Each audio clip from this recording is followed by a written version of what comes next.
Hey everyone, thanks for taking the time to check out this video. For today's presentation, we're going to be doing a quick head-to-head comparison of two of the most popular socket adapters which allow you to convert the Norotos Rhino II from a bayonet interface to a dovetail interface. I'm guessing this video will have a pretty niche audience, so I won't go into great detail on the history or context of this conversion the way I might on other subjects.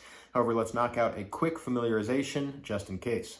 There are two main interface types present on Western night vision mounts: bayonet, also sometimes called horn, and dovetail. Most people who use night vision in the military will be most familiar with the former category, although the latter category is becoming increasingly prevalent, especially among SOF and direct action organizations. At risk of oversimplifying these two systems, they both work fine, but dovetail is fundamentally superior, with the two main advantages being less wobble and a lower risk of accidentally releasing the connection. An additional factor to consider is that more modern night vision mounts with more extensive feature sets tend to use dovetail interfaces, whereas less developed legacy mounting platforms tend to use the bayonet interface. This raises one final consideration for recreational night vision enthusiasts, which is the reality that dovetail mounting systems tend to cost significantly more than bayonet systems. It's possible to get a genuine USGI Norotos Rhino I and J-arm using a bayonet interface for about $50, whereas the most popular purpose-built dovetail systems will generally cost well over $500, and that's assuming you're buying used. Even the Chinese knockoffs of dovetail systems still cost well north of $100. So in short, if the average Joe wants to upgrade from bayonet to dovetail, their most immediate choices are to pay 10 times as much for real deal hardware or 2 to 3 times as much for knockoffs manufactured by an adversary nation. The subject of this video is the ever-appealing Option 3, a means by which US-made components can be modified to provide dovetail functionality at a price point more in line with Chinese options. Specifically, the Norotos Rhino II, an upgraded yet still outdated version of the legacy Rhino I mount, can be converted from bayonet to dovetail using one of two commercially available adapters. It is critical that such conversions use the Rhino II rather than the Rhino I, as the Rhino II offers height adjustment. They don't fold as flat to the helmet as something like a Wilcox G24 or Norotos AKA2. However, they offer the non-negotiable functionality and combat-proven durability which most people want at a greatly reduced price point. As of spring 2023, surplus Rhino II mounts can be found for between $40 to $100, with adapters available between $80 to $100. Putting both parts together, it's possible to build real deal dovetail mounts for about $120 to $200, which I think is by far the most appealing option of the three we've discussed. With that context in place, let's assume you've come to agree with me that the Rhino II dovetail conversion is the right option for you, and now you need to make a choice between the two commercially available adapters. Your options are the Mod Armory PYRM, or Pimp Your Rhino Mount, and the Norotos PVS-15 PVS-18 Socket. The good news is that either of these options will work, but there are pros and cons to each, and I'll do my best over the next several minutes to help you decide which option is best for you.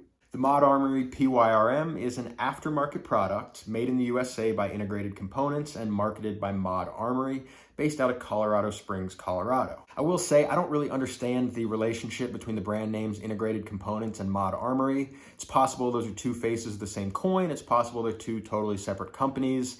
That being said, I think what matters to me is that it is an American-made product being sold by an American company to American consumers. In any case, the main pros of this particular product stem from the fact that it is purpose-built for Rhino II conversions. That means that it actually includes instructions for performing the exact conversion that you're going to be doing, a replacement roll pin, which you are going to need, and perhaps most significantly, it has a release lever positioned in such a way that it is ergonomically accessible when installed on an unmodified Rhino II. Some people might name an additional pro of this product being the presence of an adjustable tension mechanism, although I'm less impressed by that feature and actually consider it more of a con. With the dovetail shoes I am using, the lockup on the non-adjustable Norotos plug that I'm going to talk about next is already perfectly calibrated, so the fact that I had to adjust the PYRM to me indicates that it's theoretically a failure point rather than a feature. I'd rather have a mount that fits perfectly without any need for adjustment rather than one that has to be adjusted in order to fit perfectly, if that makes sense to you. That said, I really don't think this is a legitimate reason for concern either. I've Loctited the adjustment screw right where I want it, and I really doubt it's going to move on me or actually prove to be a failure point. I think that's more of a theoretical concern. That said, I do still have two real complaints about the PYRM, so let's get into those now. First, the angle of my locking lever interface wasn't sharp enough when I originally received my unit. I wish I would have gotten some B-roll footage before I corrected it, but basically I could overcome the tension with direct forward pressure on the unit, something which could easily happen in the real world, particularly if I tripped and fell forward and caught myself abruptly.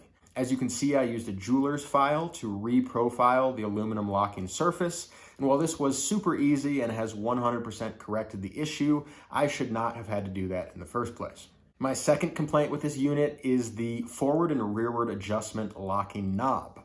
While the body of this unit is made from 6061 aluminum, the locking knob is made of a lightweight plastic, and the actual locking mechanism itself is a narrow nylon-tipped screw. It annoys me that the knob is made of plastic because this really takes away from the all-metal construction of the Rhino II, and probably more importantly, the nylon-tipped screw just doesn't seem like it has the durability or clamping power, which I would expect in a mil-spec unit. We can make jokes all day about how military grade is a less than prestigious title, and of course there are many examples in which this is true. However, when it comes to combat equipment, the military does generally have a well-earned reputation for demanding excellence. This component absolutely does work, but it does not feel like something which would ever pass military trials, and that's a drawback to me. In summary, the PYRM is a convenient drop-in option which works well and is likely to meet the performance expectations of the vast majority of commercial end users. That said, the quality control on my unit was not perfect, and while it enhances the functionality of the Rhino II, I feel like it does so at the expense of durability. The other option you have is the Norotos PVS-15 socket, which in many ways is the inverse of the PYRM. This component was not designed to convert Rhino IIs. It is simply a replacement part for a totally different mount, the AKA2. As such, this is not a manufacturer-endorsed conversion, and it will not come with relevant instructions for your purposes. The biggest con of this conversion is that, unlike the PYRM, the interface release lever is not designed to be accessible on an unmodified Rhino II. In fact, you would need to max out the forward adjustment of this feature in order to release the dovetail without a tool.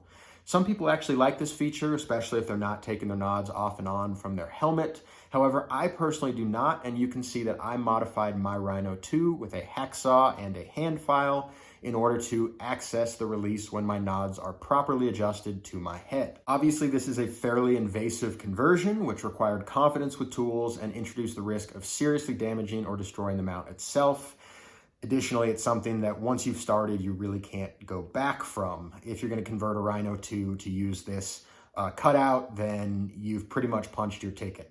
Additionally, it should be noted the Norotos plug does not come with a replacement roll pin, so I had to source those separately. You don't necessarily need the roll pin. You could epoxy a properly fit nail or something in there. It's not rocket science, but if you're like me and kind of OCD about these things, you're going to want to find the right roll pins. It costs me about $6 to find those on eBay, and I had to buy like a 6-pack or something. For all of those inconveniences, however, we have overcome precisely the problems that I had with the PYRM. While lacking in adjustment features, the Norotos plug offers rock-solid lockup, at least for me, with no adjustment or hand fitting necessary. Additionally, the forward and rearward locking mechanism is a powerful steel clamp with an aluminum tension lever, which is exactly what I would want in a military-grade unit. It took a little more stress to get this thing set up the way I wanted it, but in the end, the result is something bomb-proof, which I have absolute confidence in. With all that in mind, what is the right conversion method for you? Obviously, that's a personal choice, and hopefully at this point in the video, you already have enough information that you can confidently lean in one direction or another. It's important to note that both conversions were successful and have performed well for me, so I certainly wouldn't discourage someone from purchasing and using either product. That said, if I were to have the need to replicate this process again, I would limit myself to conversions using the Norotos plug. In addition to being marginally cheaper, it results in what to me feels like a more durable final product. Yes, it's a harder process if you want to be able to manipulate the release. However, I will always choose to sweat up front and relax down the road rather than relax up front and sweat down the road. And that's the video, guys. I know it's a niche subject, but I hope it was helpful to some of you. If you did find this content to be worth your time, the easiest way to show me is by liking, subscribing, and/or commenting. If you have any questions on the subject matter featured in this video, I'm pretty good at replying to comments, and I always love to discuss anything channel related. Other than that, thank you for your time, and I hope you have a great rest of your day.